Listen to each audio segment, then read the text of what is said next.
motivo por el cual yo voy a hablar de la vivencia de la fe hoy es porque los jóvenes en el sínodo hablaron de grados de fe. Y hubo algunos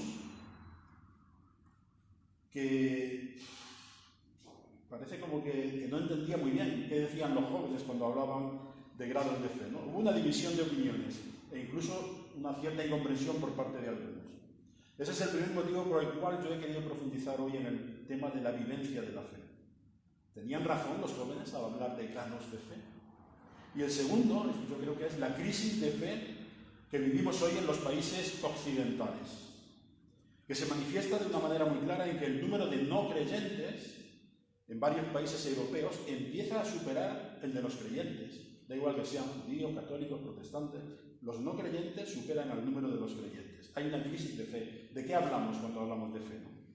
Bueno, pues esto es lo que me llevó a mí a replantearme el contenido de este taller en el sentido en el que os he expuesto, ¿no? En el de estudiar de un modo integral el tema de la fe, en su interdependencia de Dios y de la revelación. ¿Qué le dije yo a la persona? Es que yo no estaba, que me informó de que los jóvenes habían hablado de grados de fe. Pues que los jóvenes tenían razón. Porque como vamos a ver, la fe es definida académicamente, así lo definimos en la facultad, ¿no? Como acogida de la revelación de Dios. Fe y revelación son las dos caras de una misma moneda, de tal manera que no existe una sin la otra. Y es que la fe y la revelación solo se dan en el encuentro del ser humano con Dios. Y como este encuentro es histórico, es decir, es parcial, es relativo a la capacidad humana de acoger esa revelación de Dios, el ser humano siempre vive en grado creciente de fe, en la medida en que se va abriendo y va haciendo suya esa revelación de Dios, sin que sea posible que llegue a pensar que ha conocido o que ha agotado toda la realidad de ese Dios que se le revela. Algo que ni siquiera ocurre en los encuentros interpersonales, que nunca agotan la realidad de la persona con la que nos encontramos, quedando siempre mucho más por conocer de ella que aquello que hemos conocido o que ella ha querido revelarnos de sí misma en ese encuentro, ¿no? Así que lo primero que deberíamos tener presente cuando hablamos de la fe es que ésta solo se da allí donde Dios se manifiesta y el hombre acoge esa revelación, ya que la fe es el único modo que tiene el ser humano de acoger la revelación de Dios. Y si esto es lo que le hubiera dicho a los jóvenes en el sínodo, lo que diría a las personas de nuestra sociedad que se consideran no creyentes o indiferentes a la fe, que son la mayoría, les diría que hablar de la fe en Dios es hablar de aquello que en la vida es último para nosotros, aquello que tiene un valor y un significado incondicional. Y añadiría que ante el encuentro en la vida con lo que es último en valor y significado, el hombre no puede reaccionar de otro modo que, como decía Jesús, reacciona aquel que encuentra un tesoro en un campo, pues que va, vende todo lo que tiene y lo compra. Lutero decía, aquello a lo que entregas tu corazón, eso es tu Dios. Aquello a lo que el ser humano le da un valor último y definitivo, que determina su vida, aquello se convierte en Dios para ese ser humano. Así que en este sentido podríamos afirmar que el ser humano no puede no tener un Dios. Y por lo tanto todo el ser humano tiene fe, que no es sino la entrega a aquello que para él posee el poder de determinar su vida. Para nosotros creyentes es Dios, que es el poder que todo lo determina. Pero para muchos de nuestros contemporáneos podría ser el dinero, el poder, el prestigio, ¿no? Etcétera, etcétera. Como veis, tengo escrito todo lo que voy a decir en esta mañana. Lo digo porque si no queréis tomar muchas notas y tal, luego podéis tener todo lo que voy diciendo. Lo digo para que os relajéis si luego queréis. Entonces, lo primero, ¿cómo voy a desarrollar este tema en esta mañana, ¿no? Primero vais a hacer una actividad, porque esto se llama taller y en principio se supone que los que vienen aquí se aprende más trabajando que escuchando. Bueno, yo tengo mis dudas a veces, pero no. Mi mujer Teresa me regaña si digo eso. Una actividad que yo la he titulado Dios, Revelación y Fe, Teología. Y voy a hacer 2 estudios, y entre esos 2 estudios va a haber un descanso, o sea que tampoco creo que terminemos tan tarde. El primer estudio es la revelación de un Dios que no existe, la vivencia de la fe. No os asustéis, que vais a ver por qué digo eso. Y el segundo estudio, después del descanso, es el encuentro con un Dios que no existe, la oración. Así que vamos a la primera actividad y os explico de qué va esto. Os decía antes que estoy convencido de que el mejor modo de entender la fe es verla en su relación con Dios y su revelación. Así que esta actividad consiste en leer la introducción que he hecho para una nueva asignatura en el SEUT, la asignatura de Introducción a la Teología. Y os agradezco por adelantado la ayuda que me vais a dar con vuestros comentarios de cara a mejorar esta lección inicial, ¿no? Yo invito en esa primera lección a mirar los conceptos de Dios, revelación y fe, como si se mirase una escultura de Chillida, que vais a ver ahí en el papel que os voy a dar a cada uno de vosotros para hacer esta actividad, ¿no? Ya sabéis, Chillida, que utiliza hierros que se van entrecruzando, ¿no? Pues le invito al alumno a dar vueltas alrededor de esa escultura de Chillida, compuesta de 3 hierros que se entrecruzan, ¿no?, esculpiendo el vacío, y que nosotros vamos a observar de distintos puntos de vista, ¿no? Los 3 hierros, está luego junto ahí, ¿no?, son Dios, revelación y fe y teología, ¿no? 3 conceptos que, como digo, están muy estrechamente unidos. Tenéis que leer el siguiente diálogo, ¿no?, y evaluarlo. Os lo voy a pasar. Lo leéis. O Rubén, ¿puedes ir entregando? Porque habría una primera lectura, uno a cada uno. Sí, sí. Habría una primera lectura personal de esta hoja. Después os reunís pues, en 2 o 3 grupos, comentáis lo que habéis pensado cada uno de vosotros y después hacéis una pequeña puesta en común, nombrar un portavoz en el grupo. Yo no sé si hacer 2 grupos, pues los que están en este lado un grupo y los que están aquí, no sé si las 2 chicas participáis, ¿no? ¿Sí? Pues entonces os ponéis con los que hay en este banco aquí a la izquierda para el grupito. Después de 10 minutos de una lectura personal, os reunís y compartís lo que habéis visto. Están las instrucciones ahí al principio de la actividad. Os dejo 10 minutillos de lectura individual y después en grupo, ¿vale?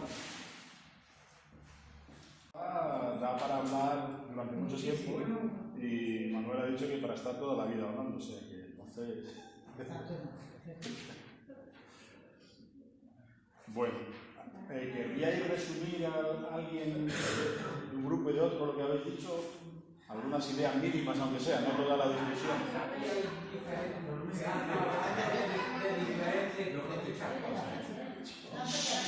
Vamos a escuchar lo que dice. Una de ellas, empiezo yo como de... Sí, da igual, lo que diciendo. En la fe que viene por el oír, como dice la Escritura, una es esa voz interior que tiene todo ser humano y que de alguna forma sabe que hay algo y que las personas en general dicen, sí, yo posiblemente hay algo tal y no se plantea más, pero hay una voz interior que está ahí, ¿no? Cada uno lo desarrolla más o menos así. Esa es una, la revelación interior que tiene cada uno de Dios. Y otra, la revelación que viene por el oír de que te llega esa información, ¿no? Vale, te puedo decir que no son tan diferentes. Al final de los estudios planteamos la cuestión. Pasemos a otra cosa. O si queréis lo dejamos ahí. Mira, se habló también de los diferentes grados de fe. Sí. También se ha comentado, por ejemplo, que tampoco eso tiene que significar mucho para nosotros, cada uno con la suya.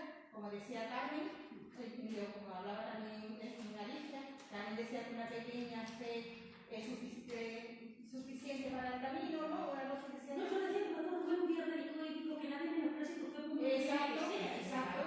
Y luego también, bueno, eso sobre... Bueno, yo comentaba que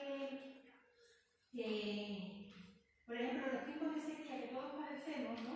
Que yo no sé, por ejemplo, cómo se llama eso, pero hay, por ejemplo, tiempos en los que una persona que no cree quiere creer y no consigue esa fe, Y por ejemplo, lo que sí creemos al tiempo de sequía es lo que se nos va a la fe. Entonces, todo eso lo vamos a ver esta mañana. Yo digo, por ejemplo, que hay la voluntad, a los que por ejemplo hay este periodo que estamos en sequía, la voluntad de tener fe en que la fe vuelva y seguir con el camino que estamos llevando a pesar de que estamos con esa crisis, que eso también tiene que ser un modo de fe, aunque en ese momento nosotros creamos que la tenemos perdida, pero estamos esperando, o sea, a que vuelva, y nos mantenemos ahí en esa espera. Y otra cosa es, por ejemplo, que decimos la fe, se me ha olvidado el versículo, es la de lo que no se ve, la enseñanza del queso. Y yo creo que lo que es la revelación esta que viene aquí que tú nos has dado, la revelación es, de alguna manera, esa parte visiblemente, o sea, es espiritual, pero es una parte que vemos, o sea, como eso necesitamos la revelación. Ahora lo vemos todo eso, y de eso voy a hablar. Por aquí, ¿queréis compartir? ¿O habéis estado ahí enzarzados? No, ¿queréis compartir algo? O más o menos... Nosotros, a ver, es que hemos dicho tantas cosas, me tenéis que ayudar un poquito de todo. Hemos tenido, como don Francisco ha dicho también, hablando de la relación general, de la naturaleza, sí. por un lado, ¿no? Decía, pues, se presentaba eso no te suscita una fe suficiente como revelación, como tal. O sea, hay un debate. Sí, estáis un poco en la línea esa también de lo que se ha planteado. Y luego la revelación específica que se llama tradicionalmente, ¿no? De la Escritura y Jesucristo. Un poco por ahí. Luego nos hemos quedado también, o le hemos dado un énfasis al tema de entender la revelación como esa acogida de la revelación, esa experiencia. La fe como acogida de la revelación. Sí. Y no sé, no nos ha dado tiempo tampoco para entrar demasiado en el tema de una relación así como de contenidos o presuposiciones, ¿no? O tanto como experiencia, pero digamos, suscitaba un poco el tema de eso, de lo relacional, ¿vale? Y decirme si te saltado algo, porque ella también me estaba preguntando de Gloria. Gloria, sí. El tema de los grados de fe, que si existen o no. Si existen o no, Pero parece que... y ahora nos vamos a quedar a los Mira, venga. Si no os importa...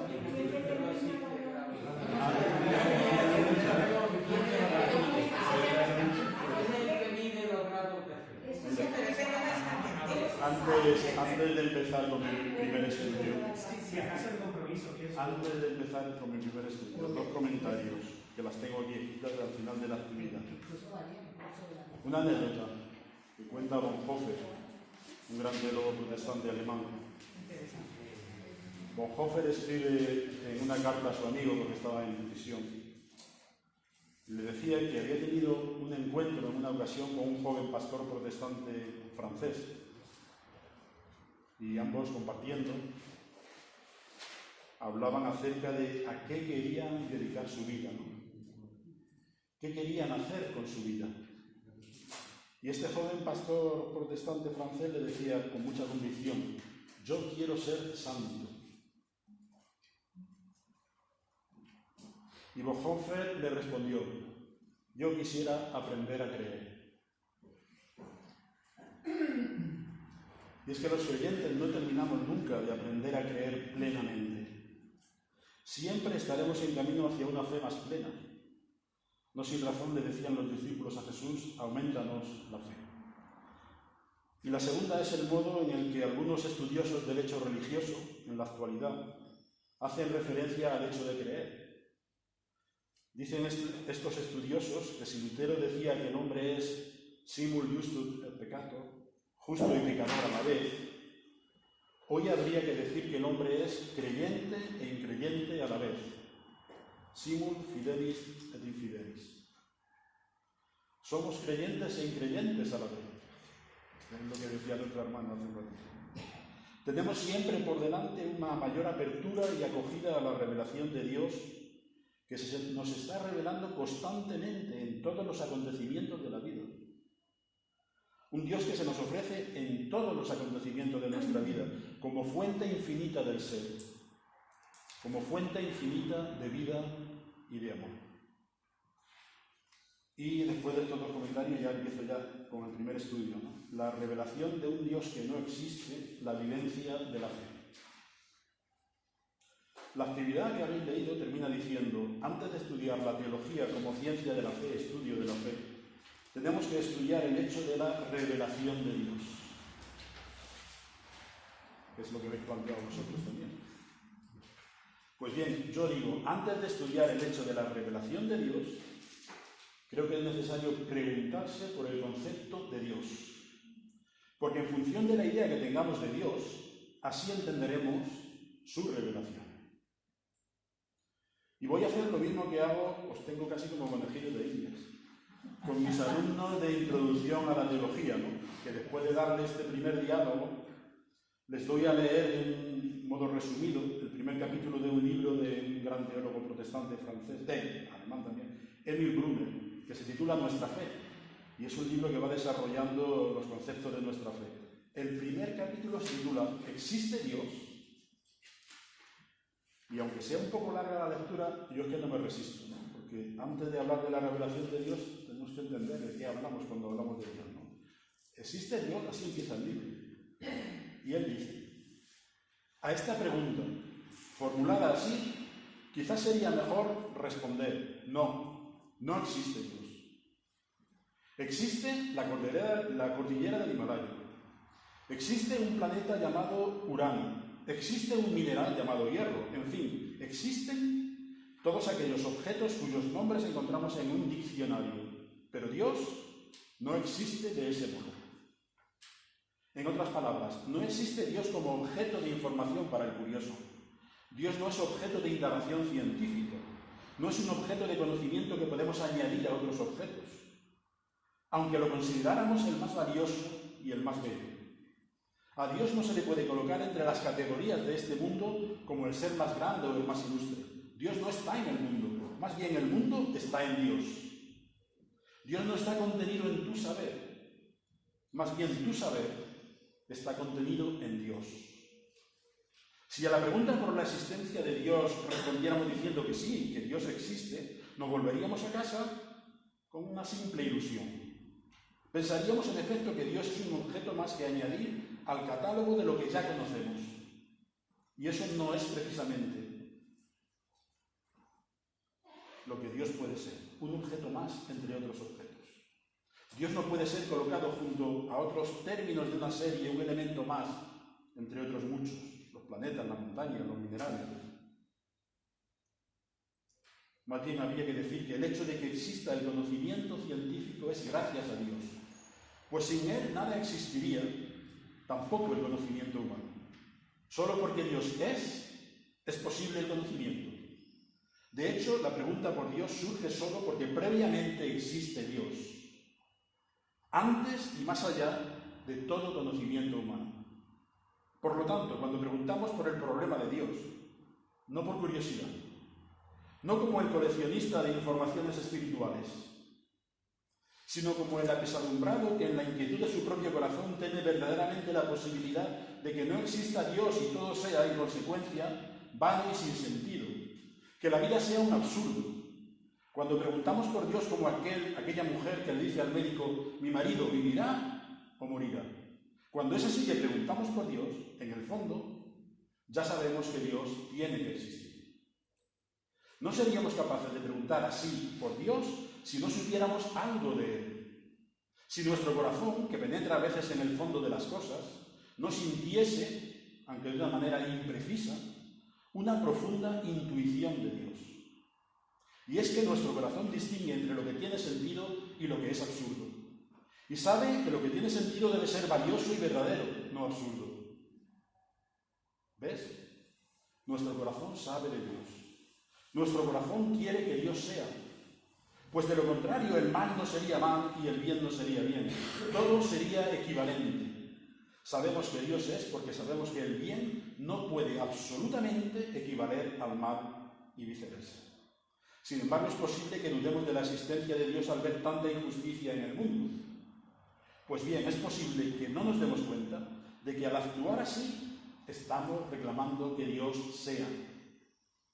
Efectivamente, creer que el bien y la justicia han de triunfar y no el mal y la injusticia quiere decir que es necesario que exista Dios. Si nuestro corazón protesta contra la injusticia es propiamente porque sabe de Dios. Si con verdadero interés se pregunta por Dios es porque Dios mismo está en nosotros, suscitando las preguntas en las que nos jugamos nuestro ser o no ser. Bueno, es impresionante, ¿no?, cómo empieza el libro de Brunner.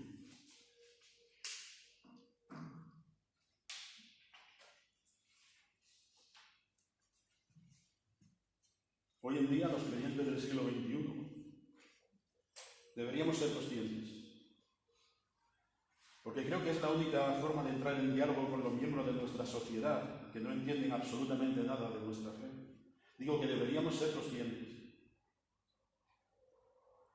de que nosotros creemos en un Dios que no existe, que no existen como los objetos de este mundo. Dios no es un objeto más entre los objetos del mundo, ni siquiera el más valioso y el más grande. Si nos referimos a Dios como el Ser Supremo, lo situamos a continuación de los seres de este mundo. Y Dios no existe como existen los seres de este mundo.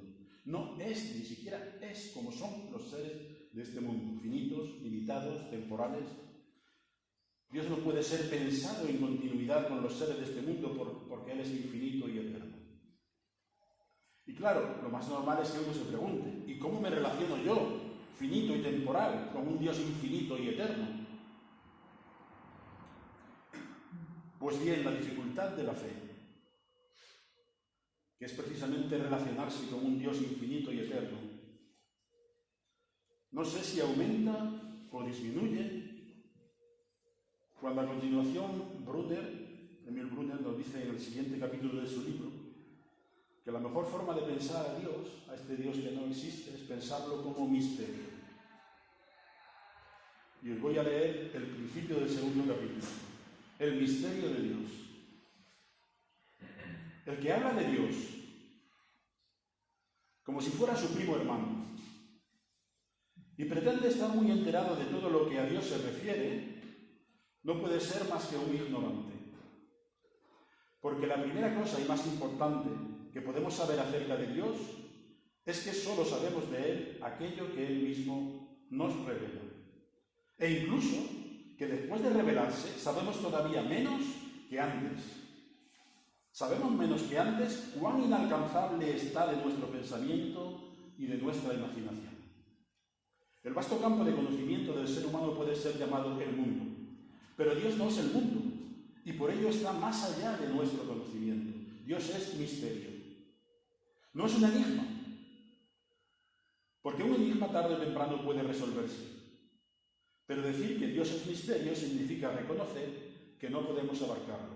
En efecto, cuando conseguimos conocer algo en su totalidad, nos apropiamos de ello. Somos sus dueños, pero Dios es precisamente aquel que no podemos circunscribir y abarcar con nuestro conocimiento. No podemos adueñarnos de Él. Y para ilustrar esto habla de su majestad y de su santidad. La majestad divina es como un abismo sin fondo. Solo mirarlo nos produce vértigo, ab eterno e in eterno, por siempre y para siempre. ¿Quién podrá comprenderlo jamás? Aquel que era en el principio, cuando nada existía, y por el cual todo fue llamado a la existencia, ¿quién podrá aferrarlo?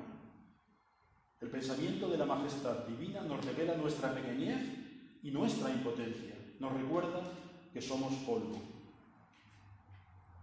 Pero hay otro pensamiento que nos conmueve todavía más, y es el de la santidad de Dios, que pone ante nuestros ojos nuestra propia miseria moral. La voz de nuestra conciencia que nos amonesta o nos juzga no es sino un destello de la santidad de Dios. El juicio de Dios está por encima de nosotros como una espada de Damocles. Y es que Dios no es un simple espectador de nuestras vidas, pues lo quiere todo de nosotros, y lo quiere incondicionalmente. La voluntad humana puede ser fuerte, pero en muchas ocasiones se encuentra paralizada sin saber qué rumbo tomar. Pero la voluntad de Dios es absoluta. Él quiere absolutamente el bien y quiere absolutamente nuestra obediencia. Su voluntad buena quiere enseñorearse de todo. Si no fuese así, no sería Dios. ¿Y qué sucede cuando no hacemos lo que Dios quiere absolutamente? Cuando no le obedecemos. Imagínate a un loco conduciendo un autobús que no acepta que un muro corte la carretera impidiéndole avanzar. Y gritando diga, no acepto esa imposición. Y acelerándose el potre contra él. Esta es la imagen de un hombre desobediente a Dios. No podrá sino chocar contra la santidad divina. La santidad de Dios es absoluta y verdadera, como ni siquiera las leyes de la naturaleza pueden ser.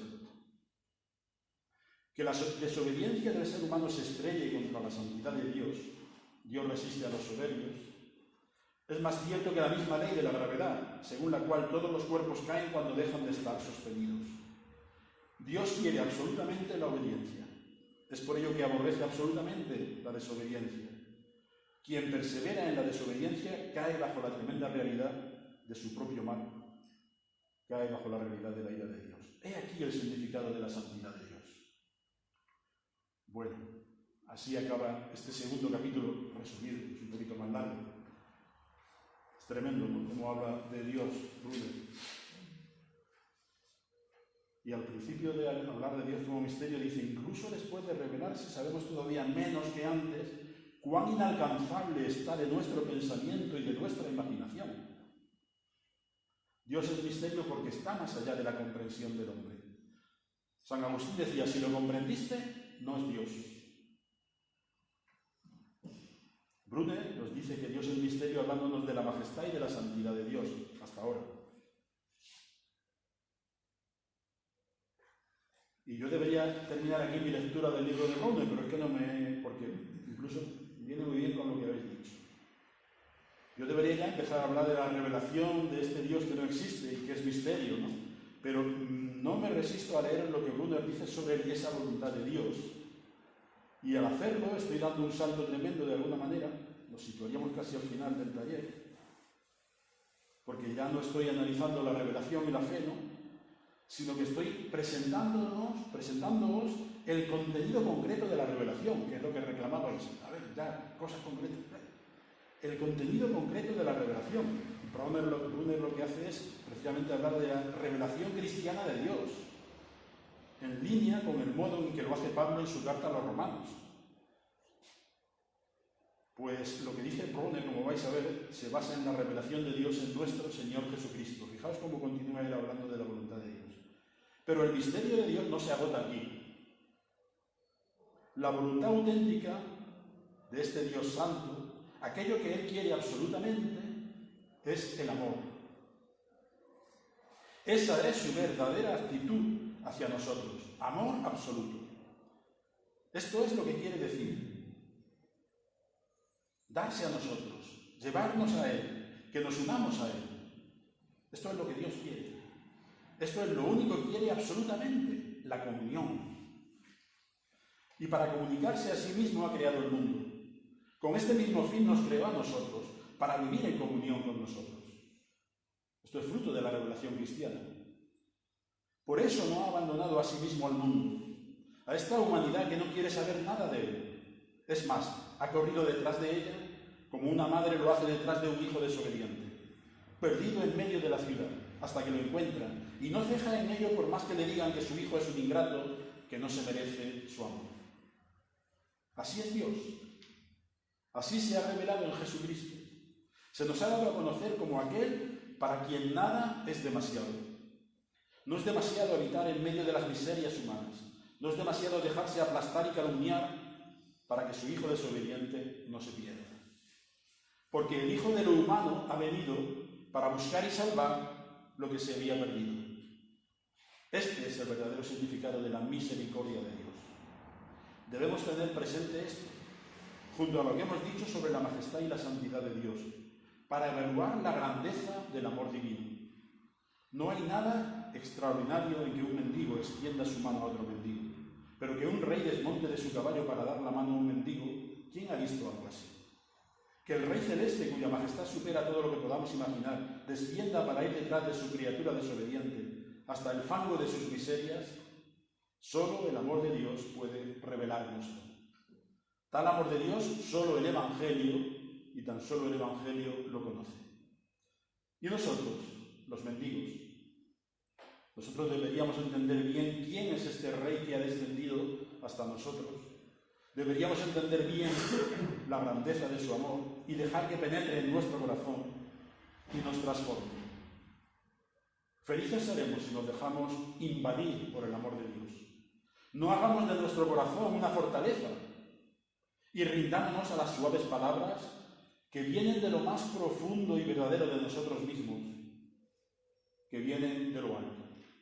Entonces Dios no será ya para nosotros un Dios incognoscible, sino nuestro verdadero Padre del cielo. Ya no voy a leer más ahora. Aquí acaba. ¿Qué os parece? Creo que merece la pena que hayamos dado este salto y hayamos visto el modo en que Brunner resume el contenido de la revelación de Dios en Jesús de Nazaret, ¿no? Y yo casi, en el fondo, casi podría terminar aquí.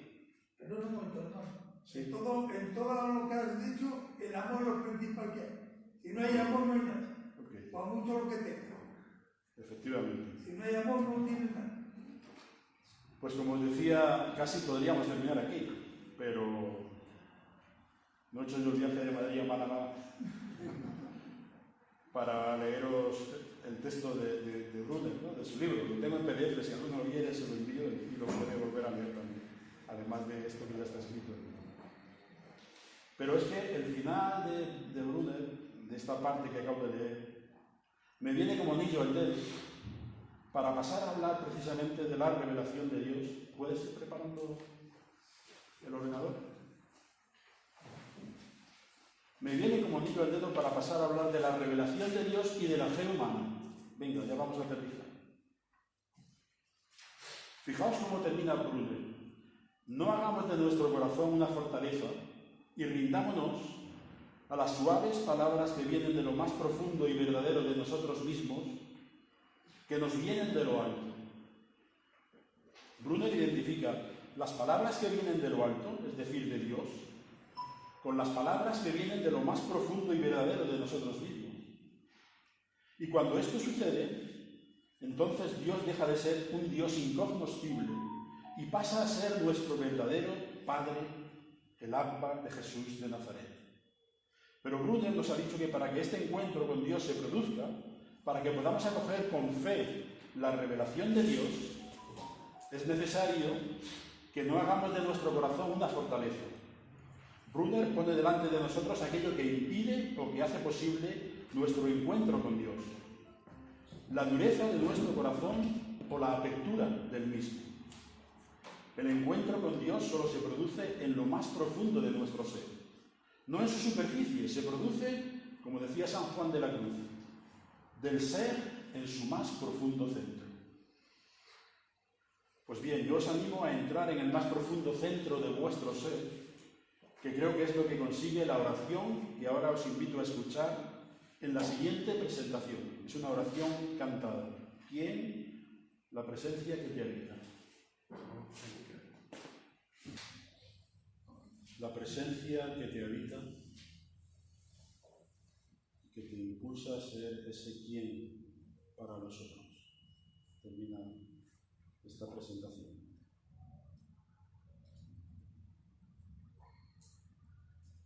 La vivencia de la fe.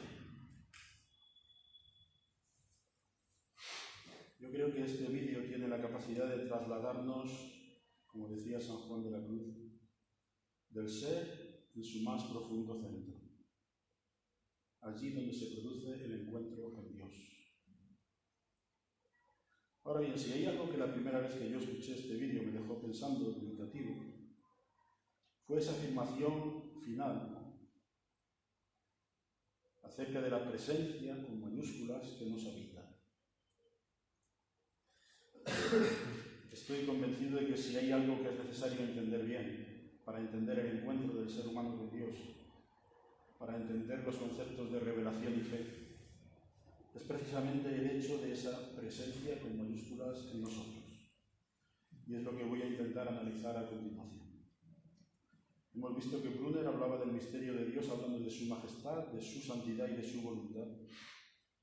Y ahora quisiera presentaros el modo en el que el misterio, se habla del misterio de Dios, se habla de esa presencia que nos habita en el mundo de las ciencias de las religiones, más en concreto de la fenomenología de la religión.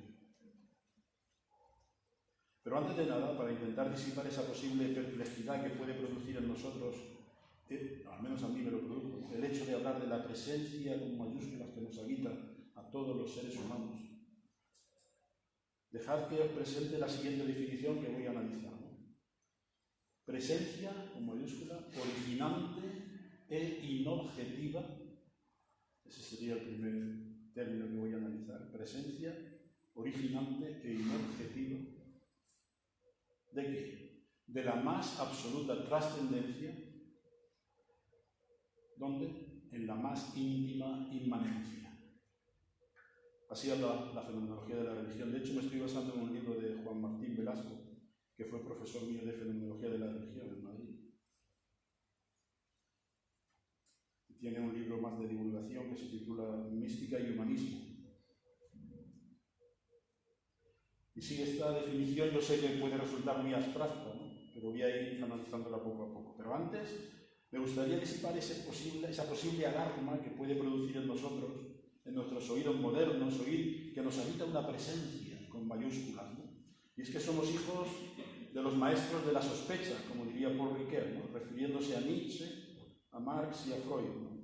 Hablar de una presencia con mayúsculas que nos habita puede hacer que nos sintamos vigilados por el ojo ese de Dios que todo lo ve, ¿no? Esa imagen tradicional en la que muchos hemos sido educados. Y nada más lejos de la realidad. El ojo de Dios no es el ojo que nos vigila, es el ojo que nos permite ver. Es la luz que nos hace ver. En tu luz vemos la luz, dice el Salmo 36. Por eso subrayo la primera característica de esa presencia que nos habita. Es inobjetiva y es originante. Yo hasta que no comprendí esto me sentía un tanto como molesto.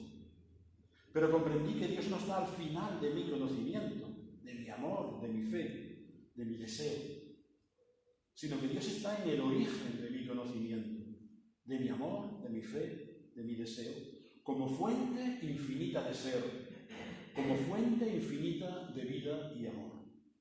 El encuentro con Dios no puede ser pensado como el resto de los encuentros que tenemos en nuestra vida. Dios no es objeto de nuestro conocimiento, como son las cosas y las personas que conocemos en este mundo. Porque Dios no es un objeto del mundo, venimos diciendo, ni siquiera el más grande y supremo. De ahí que la presencia de Dios en nosotros no puede ser pensada como la presencia en nosotros de un objeto o de una persona, de algo limitado o finito. Y es que toda relación humana con Dios tiene en Dios su origen.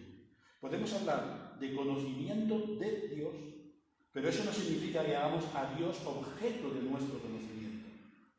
Podemos hablar de amor a Dios, pero eso no significa que hagamos a Dios objeto de nuestro conocimiento. Tanto Pablo, por ejemplo, como Juan, cuando hablan del conocimiento de Dios, Pablo se corrige. Conociendo a Dios, no, siendo conocidos por Él. O Juan hablando del amor, ¿no? Amando a Dios, no, si nos ha amado primero. Cuando hablamos del conocimiento del amor de Dios, debemos entender el de Dios no como genitivo objetivo, sino como genitivo subjetivo, diríamos. Es decir, no como el conocimiento o el amor que tiene a Dios por objeto, sino como el conocimiento y el amor que tiene a Dios como sujeto, como origen absoluto. Dios es la fuente infinita de conocimiento y amor en lo más profundo de nosotros mismos. Por eso decía antes que es muy importante entender quién es Dios para nosotros, para poder entender en qué consiste su revelación y, por ende, en qué consiste nuestra acogida de esa revelación en la fe. Tradicionalmente se nos ha dicho que Dios es un ser infinitamente bueno, sabio, justo, poderoso, pero esa es una idea de Dios que podríamos decir que es fruto del esfuerzo del conocimiento humano por definir a Dios. Pero es que de ahí no podemos partir, como venimos viendo, Porque a Dios no lo podemos definir. Es mucho más de lo que podamos pensar o decir de Él. Y es que la palabra Dios es muy especial. Los hombres a lo largo de la historia la han utilizado para referirse tanto a lo más valioso y más sublime como a lo más horrible y más cruel. ¿Cuántas obras de arte, de servicio, de amor se han hecho en nombre de Dios a lo largo de la historia? Y por otro lado, ¿cuántos hechos terribles y crueles se han hecho en su nombre, ¿no? Si yo digo cruzadas, Inquisición, y podría seguir, y hoy en día. Esto es lo que ha llevado a algunos a pensar que habría que hacer una moratoria y dejar de utilizar la palabra Dios durante un tiempo para ver si se purifica. Se purifica de tanto uso en vano como se ha hecho de la palabra de Dios, la palabra Dios, a lo largo de la historia. Pero a quienes dicen esto, podríamos responderles diciéndoles que perderíamos mucho si dejásemos de utilizar la palabra Dios en su verdadero sentido. Ese que ha nacido en la historia de las religiones, que es donde mejor podemos encontrar su verdadero significado. En esa historia la palabra Dios no es un sustantivo común, es más bien un vocativo. A lo que más se parece es a un nombre propio, el nombre que Dios mismo se da para que nosotros podamos invocarle y relacionarnos con él. Nos dice la fenomenología de la religión, ¿no? Que en la historia de las religiones, aunque los seres humanos se hayan dirigido a Dios con distintos nombres, todos tienen en común estos tres rasgos que yo os he dicho. Presencia en nosotros de la más absoluta trascendencia en la más íntima inmanencia. Por eso hablamos del misterio de Dios, como de una realidad que es anterior y superior a nosotros. Dios siempre precede y está muy por encima del ser humano, muy por encima del alcance del ser humano. ¿Qué es lo que significa precisamente eso? Dios es la realidad absolutamente trascendente. Cada tradición religiosa lo ha dicho de diferente manera. En Oriente dicen, es el primero sin segundo, porque no pertenece a las realidades del mundo. O es el totalmente otro. O es distinto de lo conocido y de lo desconocido. En la Biblia, Dios habita en una luz inaccesible. O a Dios nadie lo ha visto jamás. ¿Significa esto que es una realidad lejanísima y que no podemos relacionarnos con Él? Seguro que recordáis el texto de Pablo en Atenas, ¿no? Dios no está lejos de cada uno de nosotros, porque en Él vivimos y existimos y somos. Dios no está lejos porque está haciendo ser a todo lo que existe, y Él está en el corazón de todas las cosas y de todas las personas. San Agustín lo decía de un modo maravilloso. Dios es más íntimo a mí que mi propia intimidad y más superior a mí que lo más excelso de mí mismo. Y porque no podemos abarcarlo ni definirlo.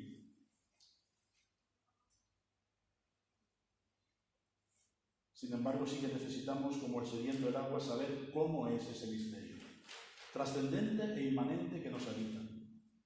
Por eso es que nos preguntamos, ¿cómo es este Dios trascendente e inmanente? Ya hemos dicho que no podemos decir que es un ser, porque sería escribirlo en la totalidad de lo que nosotros dominamos, ¿no? De mi conocimiento. De ahí que lo mejor, para referirse a él, nos dice la fenomenología de la religión, sería hablar de presencia con mayúscula. Presencia, en este sentido en el que vengo hablando, no es un ser, sino una modalidad de ser, si acaso.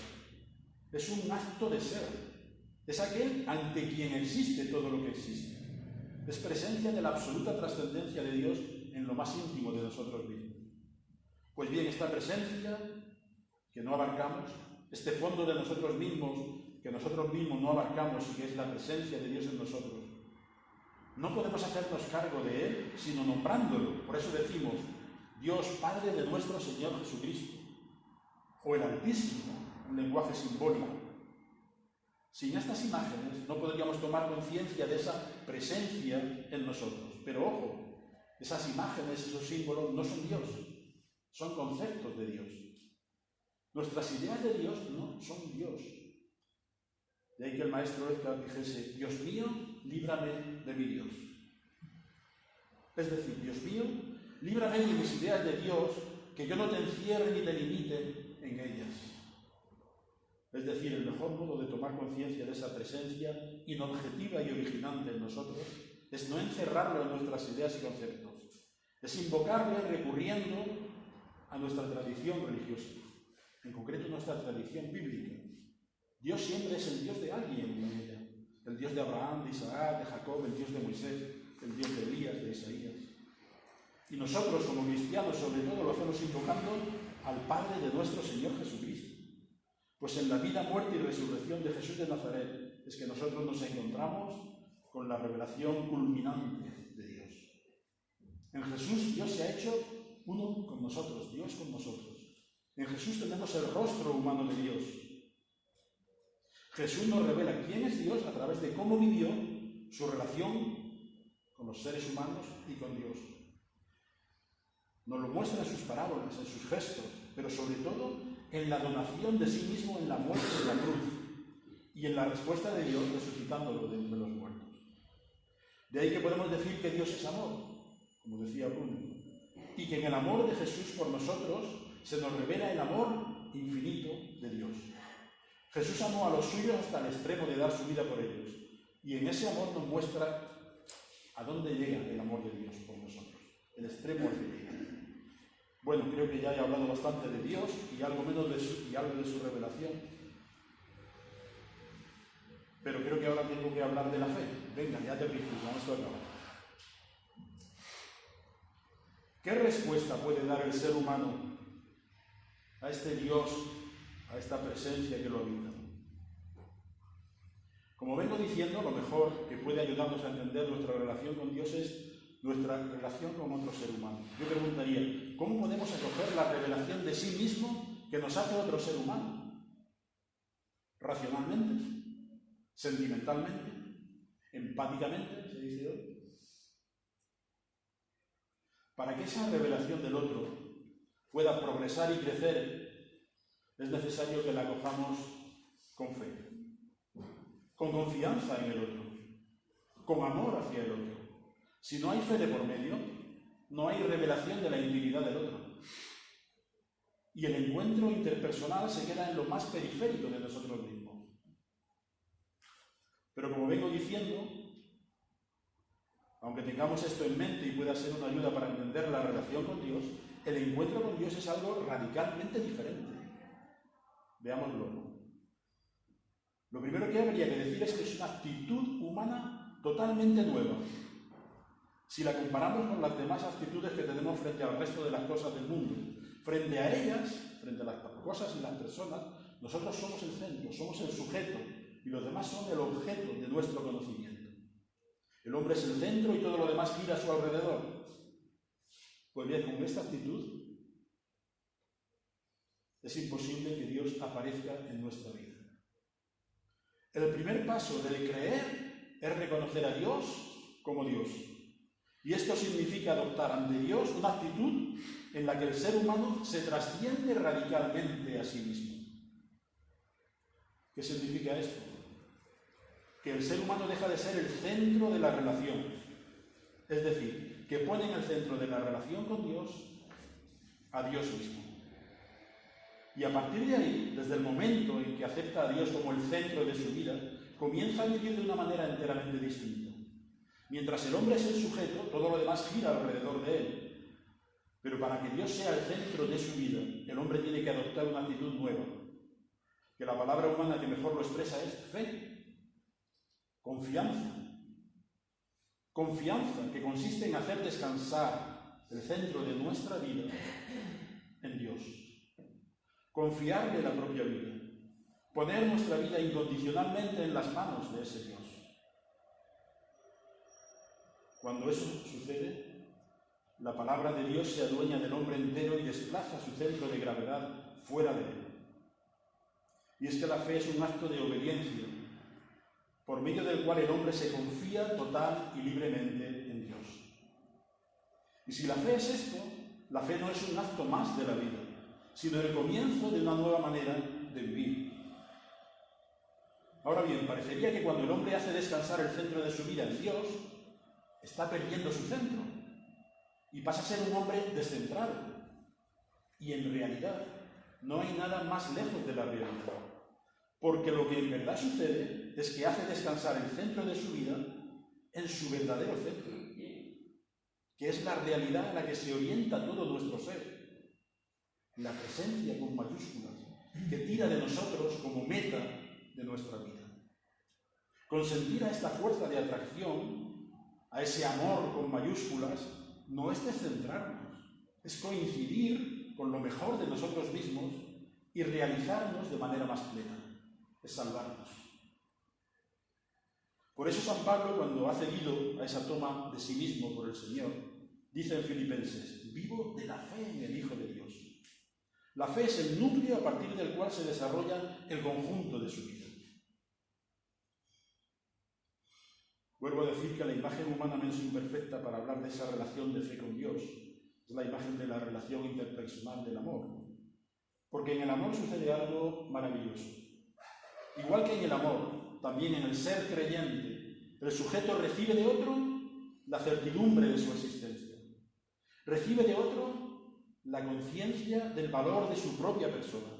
Recibe de otro, de aquel en quien cree y ama, el sentido pleno de su existencia. Por eso la fe es el camino de la salvación, porque es el camino que devuelve al hombre la relación con su propio centro, reconociéndolo como tal. Por eso en el Nuevo Testamento se presenta el hecho de creer como la fuente de una verdadera alegría, como un nuevo nacimiento. El hombre vive en adecuación con lo que está llamado a ser, que a pesar de las dificultades de su vida, está asegurada en su propio fundamento. Y que tiene, por tanto, un horizonte que le permite vivir una verdadera alegría. Todo es posible para el que cree, leemos en el Nuevo Testamento. Y es que la fe hace que el hombre, al poner su centro en Dios, entre en el horizonte de Dios y viva desde el fundamento de Dios, que es el verdadero fundamento del ser humano, y abierto al horizonte infinito de Dios. Daos cuenta, ¿cuál es el horizonte de la persona humana cuando la persona humana es el centro de su propia vida? Es el horizonte de sus posibilidades. Y sus posibilidades son bien pequeñas. Son las posibilidades de un ser finito, vulnerable. Pero sobre todo es un horizonte que está necesariamente cerrado por el hecho de la muerte. En cambio, si el sujeto pone en Dios su centro y vive centrado en Él y vive de la fe en Él, el horizonte suyo ya no es la muerte, es Dios. Y la muerte entonces es la que se ve inscrita en el horizonte infinito de Dios. Todo esto nos habla de esa transformación tan radical que se produce en la persona y en su vida cuando el sujeto da el paso de la fe, cuando se decide a creer, cuando se decide a obedecer a esa presencia en mayúsculas que nos habita. Como decía antes, el Nuevo Testamento esto lo presenta como un nuevo nacimiento, una nueva creación. Es una recreación de todo nuestro ser, es una vivificación. Por eso la fe no puede ser pensada como algo puntual en la vida, sino como una nueva forma de vida, una nueva forma de ser que se desarrolla a lo largo de toda la existencia humana, en la que uno va derribando los muros que le separan de su propio centro, del centro de su ser. Con razón decía Bonhoeffer que él lo que quería era aprender a creer.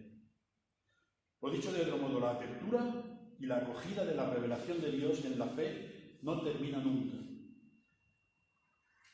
Si no somos capaces de aceptar y acoger la realidad más íntima de nuestros seres más queridos, ni siquiera de nosotros mismos, ¿cuánto menos seremos capaces de conocer y acoger la realidad infinita de Dios en nosotros? Aprender a acoger al misterio infinito de vida y amor que nos ha creado y nos recrea constantemente, incluso en la muerte. Eso es la vida de fe. Y orar es poner en ejercicio la fe. Con esto ya acabo. Bueno, aún me queda un poquito. No quiero...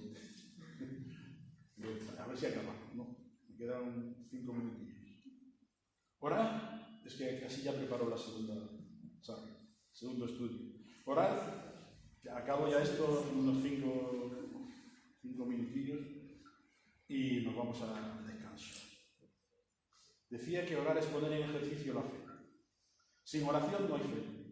Sin apertura a la presencia de Dios en nosotros no hay encuentro con Él. sin pedirle Dios a Dios, que es como yo titulo mi estudio de la oración, sin pedirle Dios a Dios, sin poner toda la vida delante de Dios, no podemos vivir su presencia en nosotros. No podemos poner toda nuestra vida en sus manos. La oración nos permite tomar conciencia de esa presencia de Dios en nosotros y en medio de todas las circunstancias de la vida ir profundizando y fortaleciendo nuestra actitud de fe. Ahora bien, si la primera y más íntima puesta en ejercicio de la fe es la oración, Pablo, en la carta a los Gálatas, nos dice que la forma más pública y externa de ese ejercicio de la fe es el amor. Pablo dice que lo que distingue al cristiano es una fe que obra por el amor, una fe que se realiza, que se expresa, que se manifiesta en el amor. Y es que el Padre de nuestro Señor Jesucristo es el Dios que es amor. Y al amor solo se puede corresponder con amor. Un amor que Jesús vivió plena e integralmente, mostrándonos que el amor a Dios y al prójimo es un solo y mismo amor, y que se manifiesta de manera preferente hacia aquellos que más carencia de amor tienen: los pobres, los desquiciados de la vida, los desechados por la sociedad. Reconocer esto nos llevaría a decir que si bien la fe se realiza en la oración, en el culto, en el servicio, en realidad es toda la vida del sujeto la que se hace lugar de ejercicio de la fe. Dios es presencia originante, de la que está surgiendo nuestra vida, permanentemente. Y cuando tomamos conciencia de que estamos surgiendo en Dios, cuando llegamos al fondo de nosotros mismos y decimos, todas nuestras fuerzas están en ti, o en tu luz vemos la luz, estamos haciendo la experiencia de Dios en nuestra vida. Decía Zubiri, cuando todo lo que vivimos, cuando comemos, reímos, trabajamos, tenemos hijos, cuando todo eso lo vivimos divinamente, estamos haciendo en todo esto la experiencia de Dios. Y Juan Martín Velasco prefiere decir, en vez de divinamente, creyentemente. Cuando todo lo que vivimos lo vivimos creyentemente, estamos haciendo la experiencia de Dios en todo lo que hacemos y fortaleciendo nuestra actitud de fe y haciéndola crecer como crece nuestra vida. Pero ojo, para caer en la cuenta de la presencia de Dios en nosotros, tenemos que caer en la cuenta de quiénes somos nosotros. Tenemos que preguntarnos, ¿quién soy yo? ¿Qué sentido tiene mi vida? ¿Qué me cabe esperar? Y por desgracia los seres humanos vivimos, y me incluyo, en un nivel de bastante superficialidad, que nos impide tomar conciencia del fondo de nosotros mismos y por lo tanto no podemos tomar conciencia de la presencia con mayúscula de Dios en nosotros, o mejor dicho, de la presencia de nosotros en Dios. San Juan de la Cruz, como os decía antes, decía que el encuentro con Dios se produce del alma en su más profundo centro, y si nosotros nos instalamos en la superficie de nosotros mismos, el encuentro con Dios es imposible. Para ser creyente, uno no puede instalarse en la superficialidad, en la diversión, en la posesión, que son los modos existenciales que predominan en nuestra sociedad, diríamos, y que llevarían a hacernos pensar que somos más cuanto más tenemos, más consumimos, más nos divertimos, ¿no? Es evidente que necesitamos el cultivo de actitudes que nos permitan el encuentro con esa presencia y así vivir creyentemente.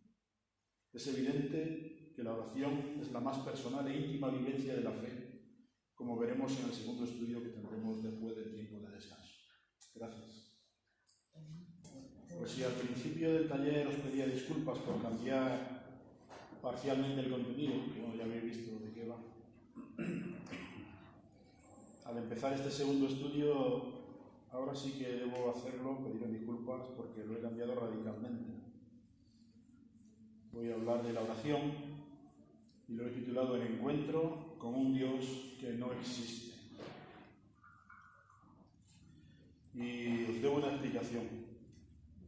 Hay una razón de fuerza mayor que explica este cambio.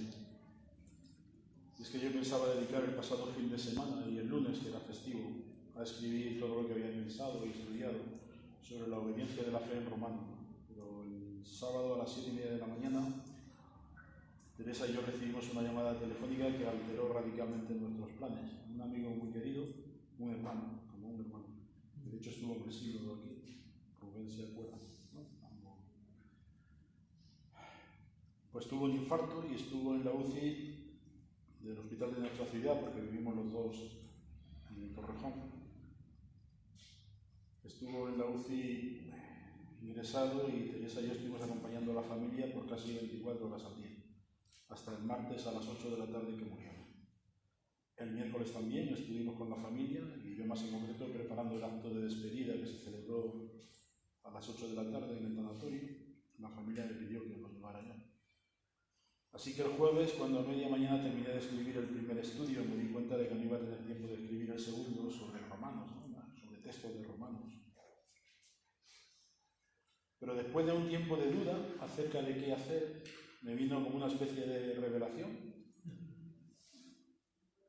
Y era que el punto en el que había terminado este primer estudio era prácticamente el lugar ideal para compartir con vosotros otro estudio sobre la oración que hice hace unos 2 años en la iglesia de noviciado y luego en la mía de la Resurrección en Madrid.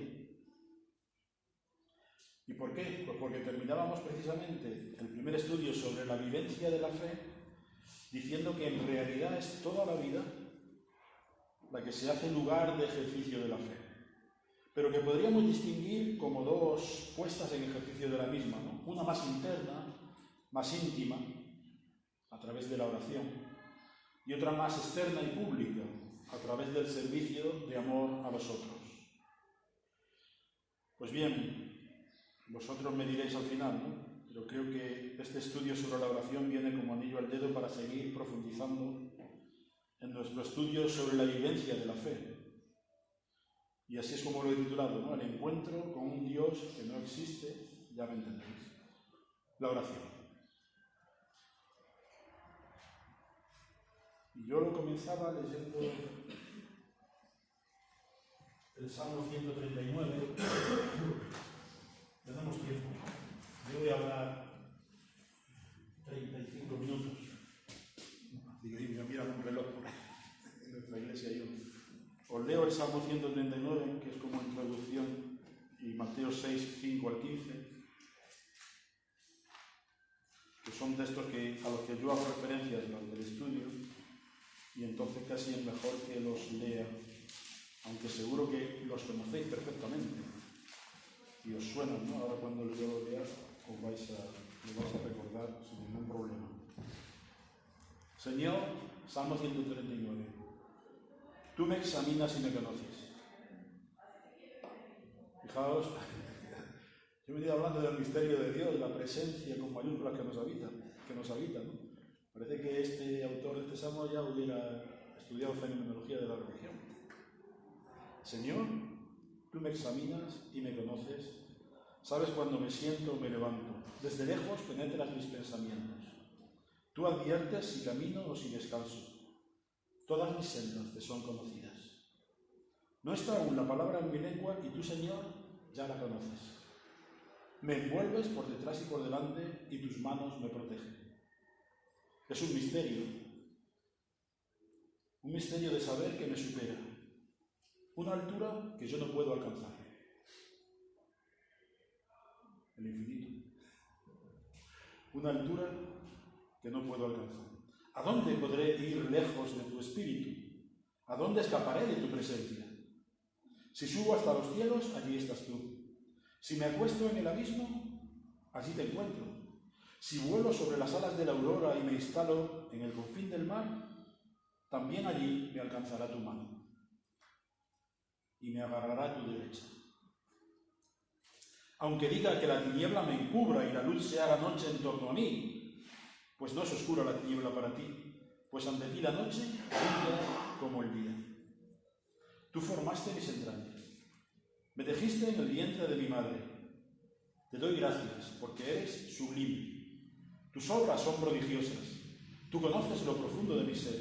Nada mío te era desconocido cuando me iba formando en lo oculto y tejiendo en las honduras de la tierra. Tus ojos contemplaban mis acciones, todas ellas están escritas en tu libro, y los días que me asignaste antes de existir. Oh Dios, qué profundos son tus designios, qué incalculable su conjunto. Si los cuento, son más que la arena, y aunque termine, aún me quedas tú.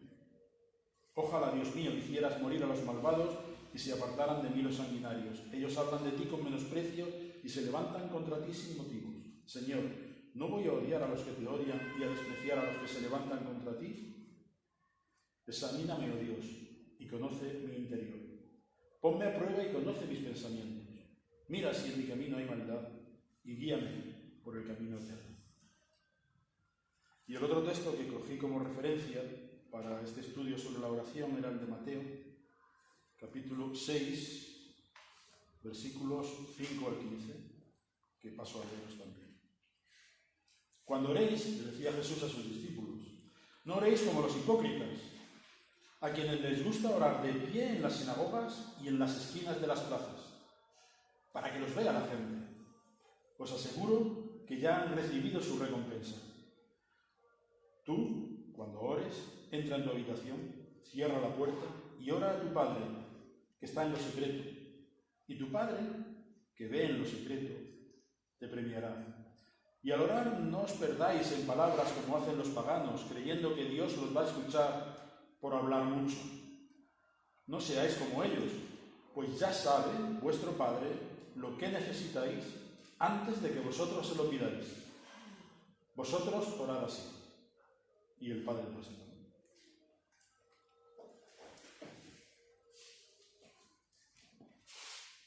Pues bien, en las iglesias de Madrid introducía yo mi estudio sobre la oración haciendo referencia a otro estudio que había hecho el año anterior y que lo había titulado ¿Qué significa creer en Dios hoy?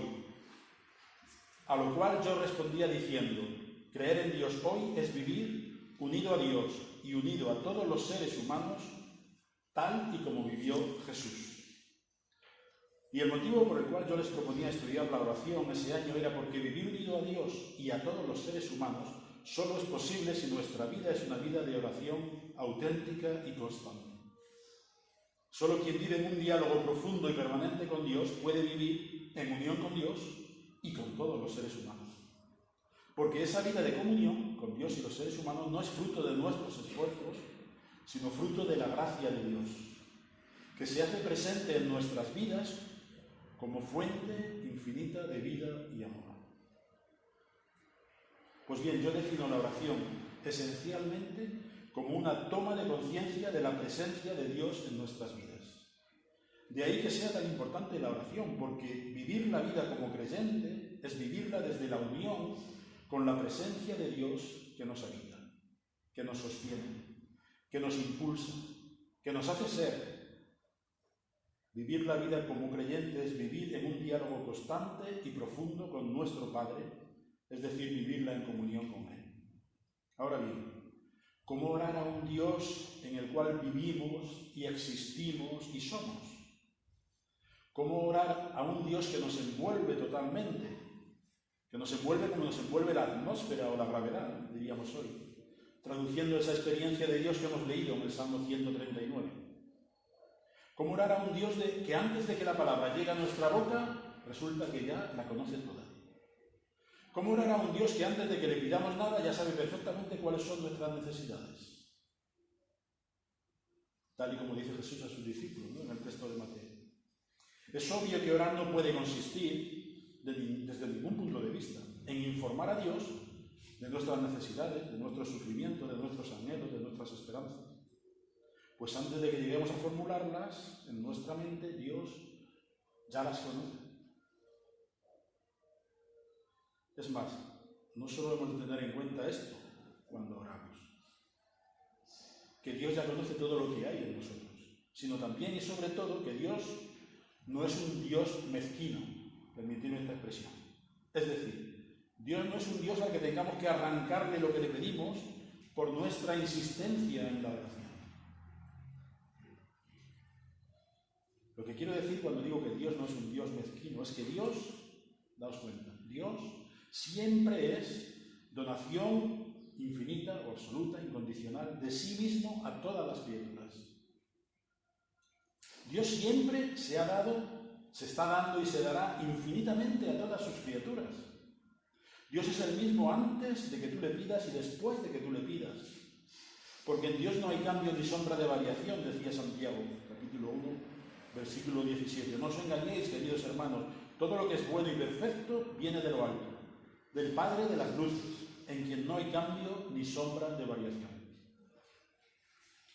Creo que aquí estamos ante lo primero y más esencial de la oración. Lo primero y más esencial de la oración es que debemos ser muy conscientes de a quién nos dirigimos cuando oramos. Para que no sea un simple monólogo, es imprescindible reconocer que estamos entrando en comunicación con un Dios infinitamente sabio, infinitamente presente, infinitamente fuente de vida, de amor, donación plena y total de sí mismo a sus criaturas. Y esto significa que no oramos a un Dios cuya acción sea equiparable a la acción humana. Parece que cuando oramos pedimos que Dios actúe como si fuese un humano más. Y no, es que en toda acción humana hay pérdida o ganancia de ser. Voy a hacer una pequeña reflexión filosófica. Lo que estamos en teología no podemos permitir esto. Yo no soy pastor, soy profesor de teología.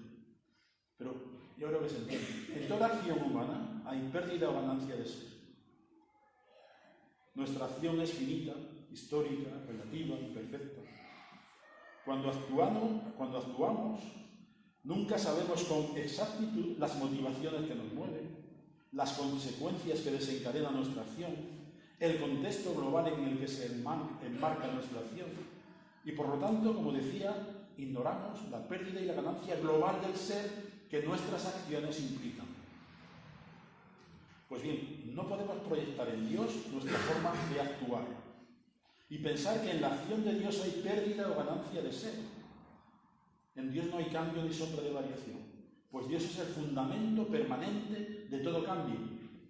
Y por lo tanto, la acción de Dios no es finita, es infinita, es decir, no es histórica, es eterna, no es relativa, es absoluta, no es imperfecta, es perfecta, con una perfección que se nos escapa y que solo Dios conoce. Y ahora yo añadí una pregunta retórica en este estudio, que después de lo que hemos visto hoy, pues a lo mejor no sería necesario, ¿no? Decía en ese estudio, ¿y por qué comienza Juan esta reflexión sobre la oración hablando de un Dios, de este Dios que es misterio, ¿no? Porque pienso que tomar conciencia de a quién hablamos cuando oramos nos ayuda a tomar conciencia de lo que es realmente importante y determinante en nuestra oración, para que no sea un simple monólogo, sino un acto de comunión con el Dios en el cual vivimos, existimos y somos. Resumo un poco estas ideas. Oramos, como dijo Jesús a sus discípulos, a un Dios que conoce perfectamente nuestras necesidades. Oramos a un Dios que no es mezquino, es decir, que es donación total e infinita de sí mismo a todas sus criaturas. Es decir, que no es diferente antes de que oremos a Él a después de que hayamos orado a Él. Dios no nos da nada, la oración no le afecta a Dios, nos afecta a nosotros. Porque siempre es donación infinita de sí mismo Dios. Después de que hayamos orado, Dios sigue siendo el mismo infinito don de sí mismo al ser humano. La oración no cambia a Dios, cambia al ser humano. Bueno, pues si estas son las premisas más básicas y fundamentales del Dios al que oramos, quizás os estéis preguntando, pues entonces, ¿para qué orar? ¿Para qué orar a un Dios que conoce nuestras necesidades y que todo lo que tiene y es nos lo está dando siempre, en todo momento, en todo lugar? Y adelanto a lo que sería mi conclusión del estudio. Para vivirlo todo en Dios. Para vivirlo todo en comunión con Dios. Para vivirlo todo en diálogo con Dios. Para vivirlo todo en unión con Dios. Y es que la oración, tengo que seguir utilizando el lenguaje simbólico, pero es que no hay otro. La oración no es llevar a Dios nuestras necesidades, sufrimientos, anhelos, esperanzas. Es traer a Dios, digo desde arriba o desde lo profundo, es traer a Dios a nuestras necesidades, nuestros sufrimientos, nuestros anhelos, nuestras esperanzas. La oración no es llevar a un Dios que está fuera de nosotros nuestras necesidades, es abrir nuestra conciencia a la presencia que nos habita para vivir en Él nuestras necesidades, anhelos, sufrimientos y esperanzas. Yo creo que esto es fundamental, yo lo subrayaría. La oración no es llevar a Dios nuestras necesidades, sufrimientos, anhelos, esperanzas, es traer a Dios nuestras necesidades, sufrimientos, anhelos y esperanzas. El movimiento de la oración no es tanto un llevar a Dios, un informar a Dios, un comunicar a Dios algo nuestro, sino básica y fundamentalmente un abrirse al Dios en el cual vivimos, un traer a Dios a nuestra realidad, un recibir de Dios, un comunicar de Dios a nosotros su amor, su perdón, su esperanza. De ahí que la actitud fundamental de la oración, según la Biblia, sea siempre: habla, Señor, que tu siervo escuche. Y no como parece ser el de muchos orantes, ¿no? Escucha, Señor, que tu siervo habla. Y es que nuestras necesidades, nuestros sufrimientos, nuestros anhelos suelen hacer de nuestra vida un mar agitado y tempestuoso, cuyas olas nos zarandean y nos llevan de un lado para otro sin rumbo ni propósito. Y yo me pregunto, ¿no? ¿Cómo no hundirse en medio de tanto sufrimiento? ¿Cómo no hundirse en medio de tanta injusticia?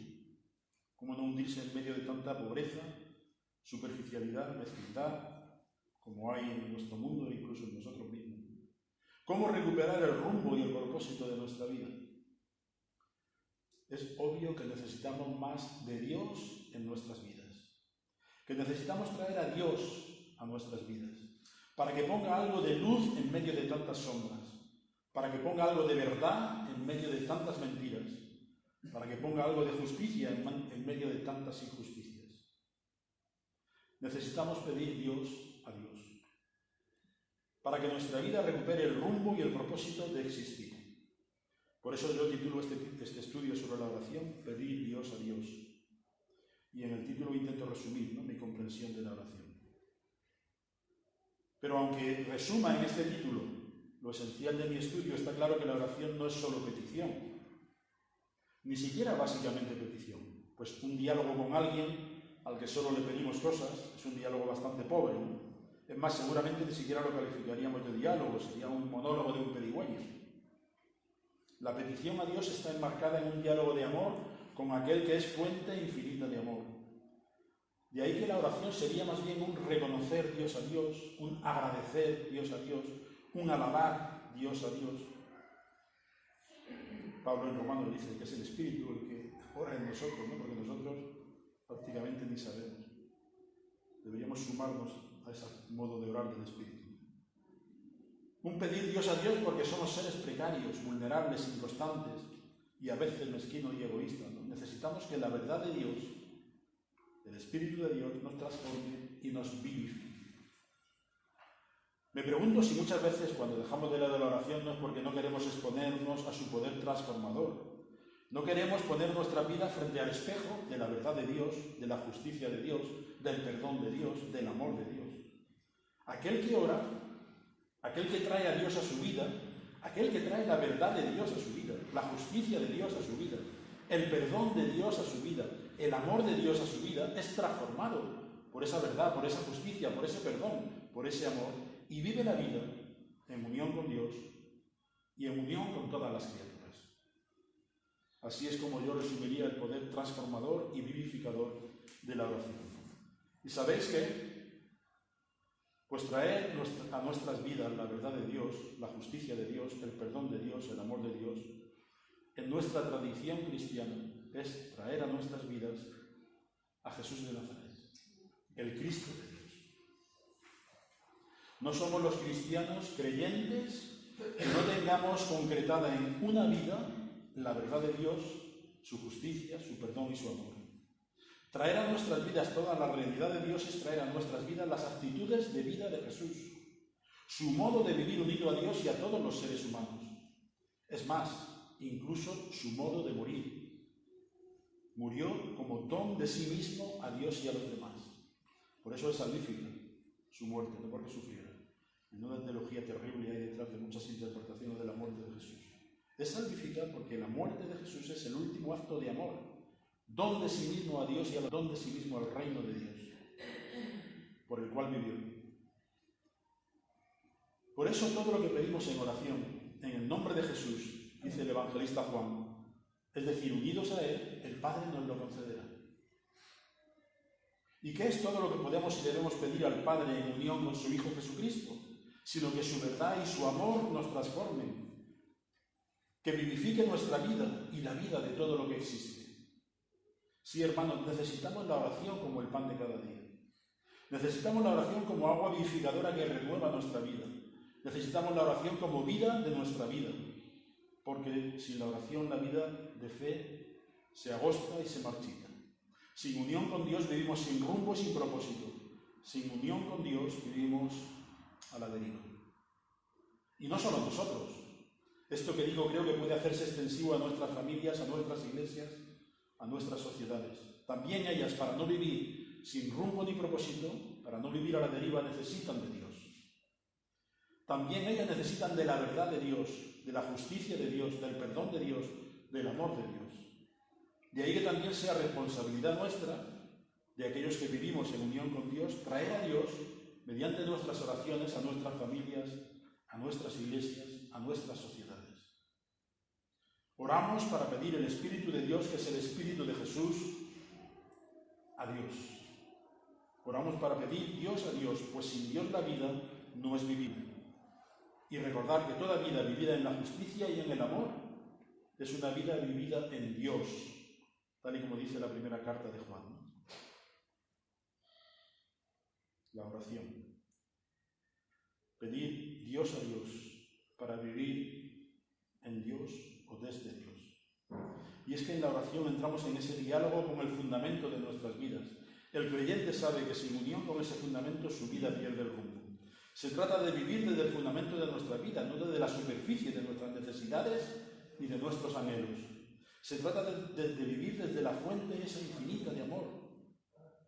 Esa fuente de la que emana tal cantidad de vida y amor que permea todo aquello que tenemos entre manos.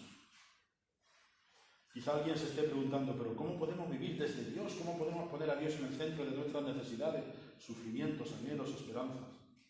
Los maestros de la oración nos dicen, habiendo nuestra mirada a la presencia de Dios en nosotros. Y es que Dios es la dimensión de profundidad de todas las cosas. Y de lo que se trata es de abrirse a esa dimensión de profundidad. Y ello exige atención a lo esencial. Cuando nos ponemos en contacto con lo más esencial de nosotros mismos, con lo más verdadero de nosotros mismos, nos estamos poniendo en contacto con el Espíritu de Dios que habita en nosotros, con la fuente infinita de vida y amor que nos habita. Y para ello hay que acallar todos los niveles más inmediatos de nuestras vidas. Hay que acallar ese mundo de deseos, de pasiones, de necesidades y abrir nuestro corazón a lo esencial, a aquello de absoluto que hay en nosotros, a lo último, a lo de más valor y significado, a lo que de verdad es definitivo. Los cristianos de todos los tiempos han descubierto que meditar los textos bíblicos, meditar en la palabra de Dios, abrirse a esa palabra de vida, acogerla, rumiarla en el corazón, es un modo privilegiado de ponerse en comunión con la fuente infinita de vida y amor que nos habita. Y yo terminaba este primer estudio con un ejemplo muy práctico y bello de esta definición de la oración que yo vengo haciendo y que la hace también un gran hombre de oración, Anselm Grun, que tiene un montón de libros. Dice así, con esto termino el primer estudio que yo hacía y paso al segundo.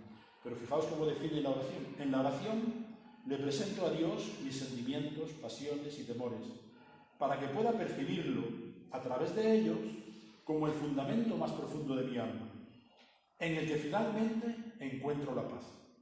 Orar significa ponerlo todo bajo la bendición de Dios, a mí mismo, al resto de los seres humanos y la realidad de este mundo.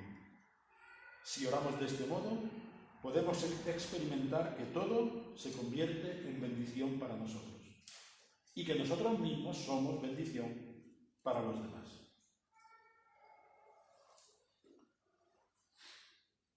Para introducir el segundo estudio yo utilizaba... ¿Cómo vamos de tiempo? ¿Qué hora es? ¿Cómo? La 1. Menos 7 minutos. Venga, recordáis, es que yo utilizo, leía Mateo y el texto paralelo de Lucas, y allí donde uno dice que Dios le va a dar todas las cosas que le pidamos, el otro dice que Dios le va a dar su espíritu a quien se lo pida, y sustituye todas las cosas por su espíritu. Son dos textos paralelos, que eso es lo que tienen los evangelistas, y uno ha puesto que Dios da todas las cosas y el otro ha puesto, porque su iglesia no lo iban a entender, podría ser fuente de confusión, que les iba a dar su espíritu. No lo digo. Entonces digo, creo que es necesario, en cuando empecé este segundo estudio, es que me invitan 2 domingos en la iglesia, voy 2 domingos seguidos y luego hablamos después de las predicaciones, de la segunda. Pues yo empezaba subrayando esta paradoja de la oración, ¿no? Que ya un poco le he puesto de manifiesto antes, ¿no? La oración es un pedir la presencia de aquel que está infinitamente presente en nuestra vida, sosteniéndola, impulsándola, haciéndola ser. Por eso es que yo digo, ¿no será la oración un reconocer esa presencia, un abrirse a esa presencia, un caer de rodillas ante esa presencia, un levantarse con esa presencia, un vivir, un luchar, un dudar, un sufrir, un confiar, un esperar en comunión con esa presencia? Porque verdaderamente no es lo mismo caer, dudar, desesperar, luchar, levantarse, esperar, solos, terriblemente solos, que acompañados por aquel que es el fundamento y la razón de ser de nuestras vidas, sostenidos e impulsados por el aliento vital de su presencia. Lo bien, yo creo que esta comprensión de la oración es la misma que Jesús presenta a sus discípulos cuando les dice: ¿cómo no le va a dar el Padre Celestial el Espíritu Santo al que le pida, a aquel que busca, a aquel que llama? Y entonces yo abro un pequeño paréntesis exegético para justificar el título que yo le daba a mis estudios, ¿no? Sobre la oración.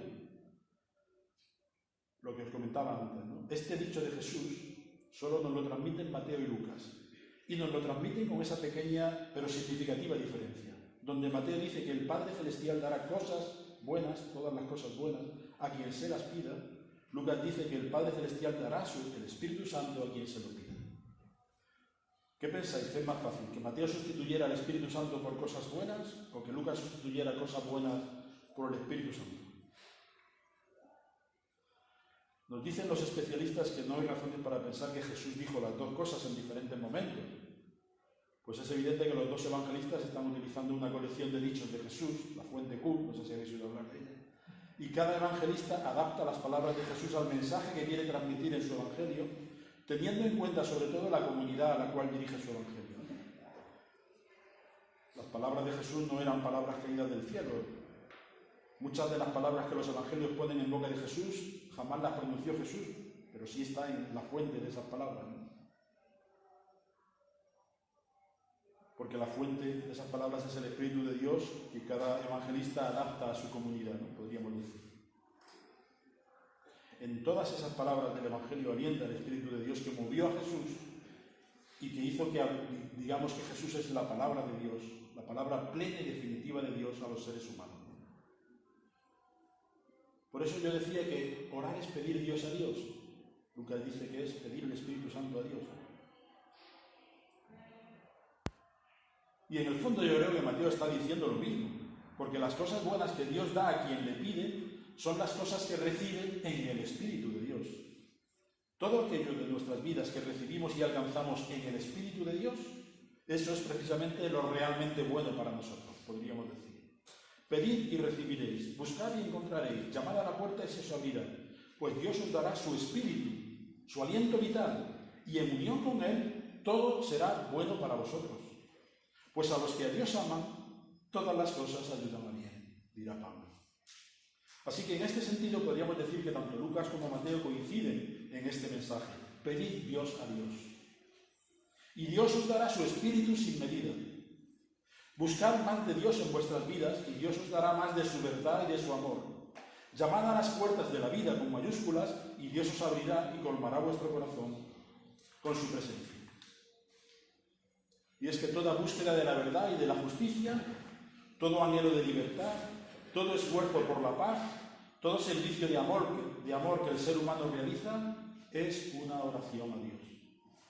Es una petición de Dios a Dios, para vivir en unión con Él, aunque muchos no sean conscientes de ello. Y esto es así porque Dios es la dimensión de profundidad de todo lo verdaderamente humano.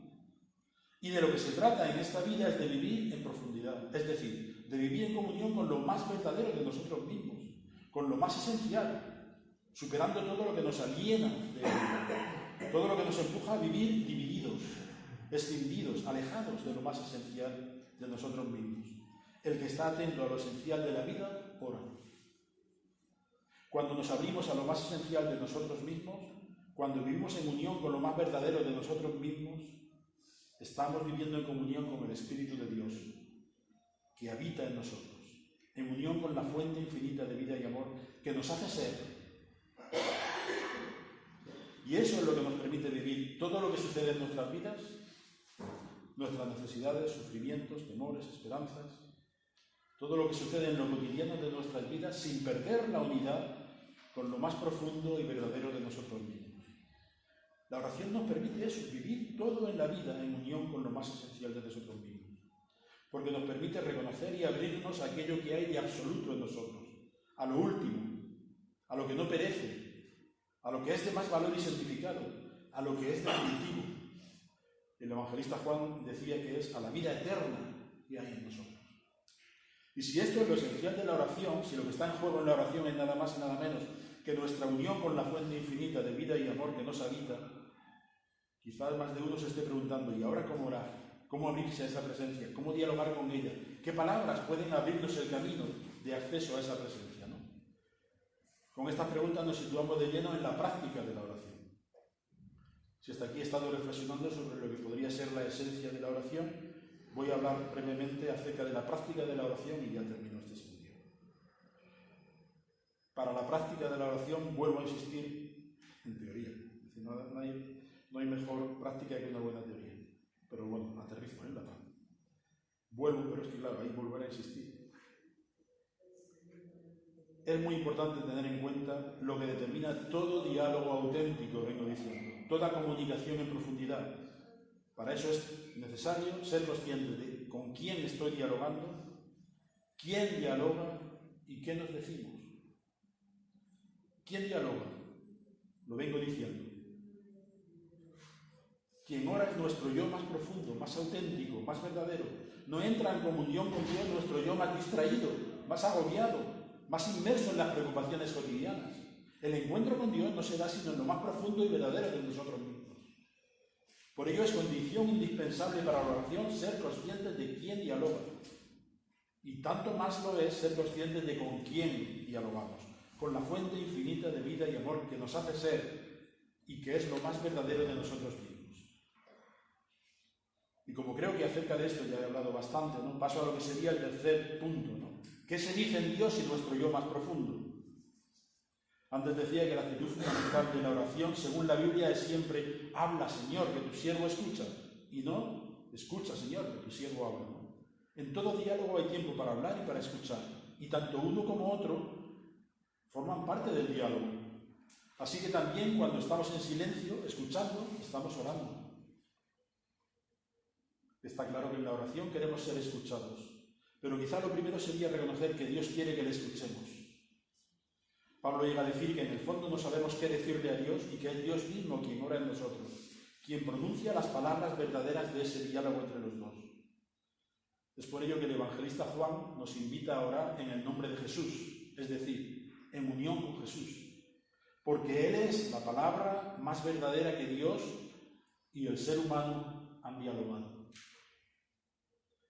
Bonhoeffer, en un pequeño libro sobre los salmos que os recomiendo, que se titula Los Salmos como libro de oración, dice esto: cuando Jesús nos incorpora a su oración, cuando podemos hacer nuestra su oración, cuando nos toma consigo en su camino hacia Dios y nos enseña a orar, entonces somos liberados de la angustia de quienes no pueden orar. Pero esto es justamente lo que Jesucristo quiere para nosotros. Quiere orar con nosotros, que hagamos nuestra su oración y que nos sintamos seguros y gozosos porque Dios nos escucha. Oramos rectamente cuando nuestra voluntad y nuestro corazón entero se unen a la oración de Cristo. Solo en Jesucristo podemos orar y también con Él somos escuchados. Como he comentado antes, los cristianos de todos los tiempos han descubierto que meditar los textos bíblicos, meditar la palabra de Dios, abrirse a esa palabra de vida, acogerla, acuñarla en el corazón, es un modo privilegiado de ponerse en comunión con la fuente infinita de vida y amor que nos habita. Es por ello que me gustaría recomendaros este pequeño libro, ¿no?, de Bonhoeffer, Los Salmos, el libro de oración de la Biblia. Pues en él encontramos, de un modo breve y práctico, las palabras que nos abren el camino de la comunión con